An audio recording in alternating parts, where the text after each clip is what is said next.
Hi, David again for concertblogger.com.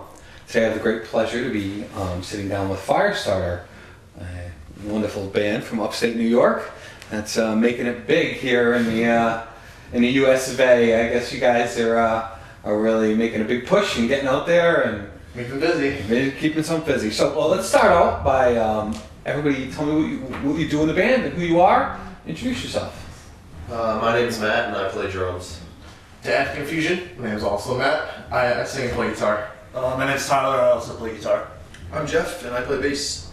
Awesome. Well, it makes it a little bit easier. True. You know? One last name to remember. Exactly, one less name to remember. They're always right half the time. There you go, yeah, half the time, half the band is, you're exactly right. So, how did you guys actually start out in music? How did you, when you were younger, was there a lot of music in your house? Did you, what was... Like, for me at least, I always grew up with my parents. My parents would always go to like they were big into like classic rock, like Queen, Billy Joel, like all that kind of stuff. And like they'd always go to concerts. And whenever I was in the car, they always had like Q104, that station and all. I don't. It's the Classic rock station. Classic rock station for New York, and like I always listened to that. And then when I started getting into music, they'd always bring me to shows. They bought me my first guitar, and they encouraged me to get lessons and everything like that. So it's always been there. They're the ones that push you towards. Yes. even though they might not want to admit it now, they were the ones that are just like, you like You can do this. You can do this. Yeah.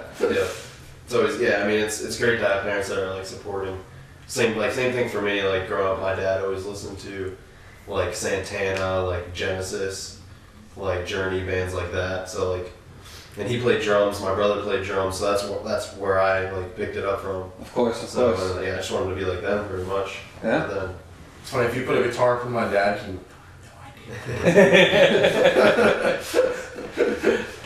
I want to say probably sometime in middle school, I had a friend leave a guitar at my house, and it was like learning another language. I picked it up, I was like, I'm going to do this, and here I am 12 years later.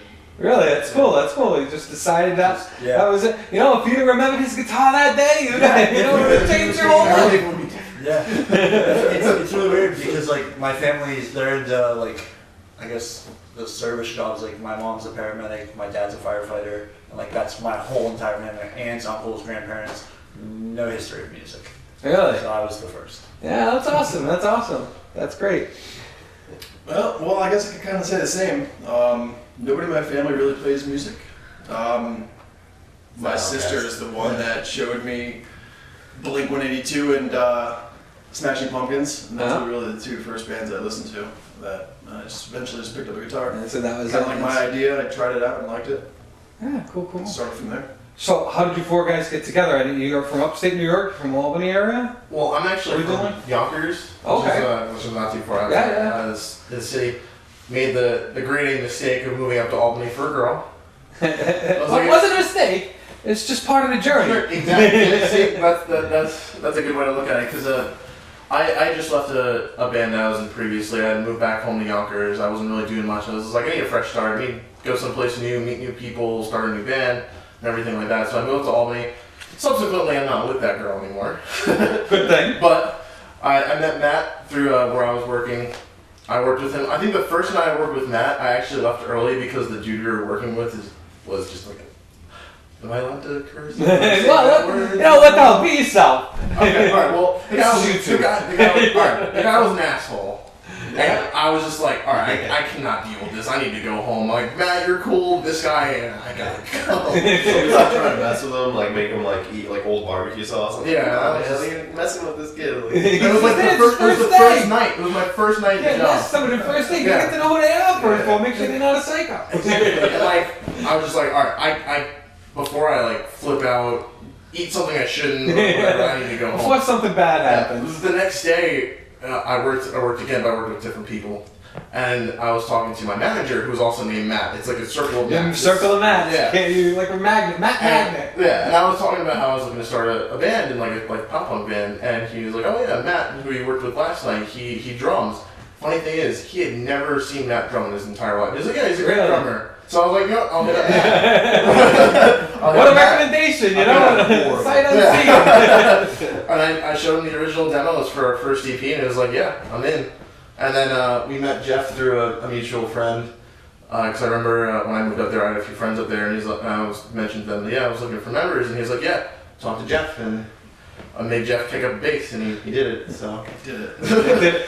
You hadn't played bass beforehand? No. Really? You just needed a bassist, so that's what you need. That's what I can do. yeah. Jack of all trades. There you go. Yeah, just like those two things. Right Well, if those are the only trades, then yes. And then Tyler, you joined up last summer. Yeah, in May. Oh, cool. Something like that. So we started with another guitarist who was from the area. Things didn't work out, and we were on a tour, and we posted up, hey, by the end of this tour, we're gonna need a new guitarist. First person messaged me was this guy. And Yeah, really. I'm originally from Pittsburgh, Pennsylvania. Okay. So it's about, Let's go Bucks. it's hockey season right now. Yeah, I'm a baseball guy, sorry. Don't get me wrong, I love the Pirates. It's awesome to see them do well for the first time in my life. Yeah, I know, really. The last time See, they I had a winning remember season the was last. the year I was born. I remember that. I remember the last World Series title. So let's not go there. So you guys have got yourself together. Now you're starting to do some touring. I know you got a tour coming up this week. You're starting in Poughkeepsie. Yep. And a little East Coast action down to the south. And where can we find out about your tour? well, you can find all the dates at firestarterband.com or our Facebook, which is facebook.com/firestarterny. We're doing the East Coast, Florida, Texas, California, and then back through avoiding the cold. Avoiding the cold. Probably not a bad time to get out of here. Is it calling for Yeah. another storm this week We've too? had with the snow, the cold, we want to wear shorts. Yeah. 80 degrees, sunny weather. That is our perfect like. That's not a bad idea. That's Yeah. on the right path. On the right path. So how have you guys actually toured together before Yeah. as a band? How did that work out? How does your tour repartee? You know, you're all in the van together. I know I read something. First of all, another question I have to ask: how's the van doing? I know the van. We had some van issues a while back. We had to take care of. Well, our band's here. yes. Hey, we're here. We're here. We're not talking about that. We're here right We're now. here, Fingers so. crossed. We got this van 2 years ago with 113,000 miles on it. We're getting close to 200,000 now. Awesome. So we've been busy. So it's been a hard-working since band, we've you know? We last year we were gone like 150, 170 days of the year, like on the road and everything like that. So Wow, really making it happen out we there. were busy. Yeah, absolutely. Well, that's So what I think. it's weird now being home from tour because we're gone more than we're home. So it's just like. Yeah, what do I do at home? I forget how to act like, you know, how to have clean clothes. I forget how to do that. Yeah. Wait, I can actually take showers every day? This is new. Yeah. Not eat fast food every meal.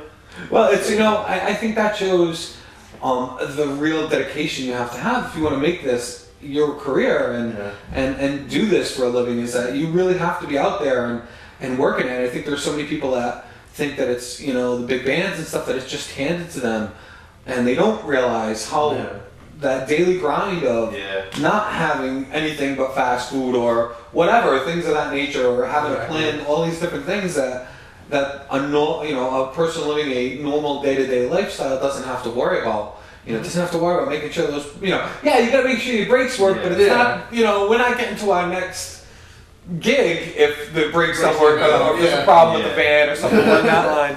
Yeah. So I think that that's really something that is commendable, to be out there doing it, and, you know, believing in yourself and believing in what your musicianship and what you're doing, and making those inroads and those connections. I mean, just to be able to go out and tour that often, that much, you know, half the year basically, is the next level for most bands that are around. So I commend you for that. You guys We survived, so we know we can do it. It's like when we get to that point, you know. And I think it ends up coming up to, you have to believe in yourself. You have to believe in what you're doing. Yeah. You know, if you didn't really believe that you're a really good musician or you're a really good band, then you wouldn't be able to do what you're doing. We'd be like this. Yeah, Like, exactly. you know. And it just shows your dedication and, you know, to your craft. So you've got, speaking of your craft, you've got a couple of EPs out, and you're working on a new one now? Is that Yes, right? we actually just finished up in the studio. 3 of the songs out of the 4 that are going to be on the new EP, we just finished up with Jay Mass. He's in the band Defeater. He's recorded all their records, Counterparts, State Champs, to name a few. We did 3 new songs with him. We're about to track a 4th this week, and we're hoping to have a new EP out this summer. By the summer, cool. We'll be out looking for that. So we can see you out there on the road. and doing your thing. And I really appreciate you sitting down with me for a Thank few you for moments. having us. And, Yeah. I guess we're gonna hear a few songs. You guys are gonna do a little acoustic session for us here. Mhm. And great, well, we look forward to it. And thanks for stopping in and thanks for talking to us. Thanks for having us. Thanks for having us. Thanks. Good, perfect.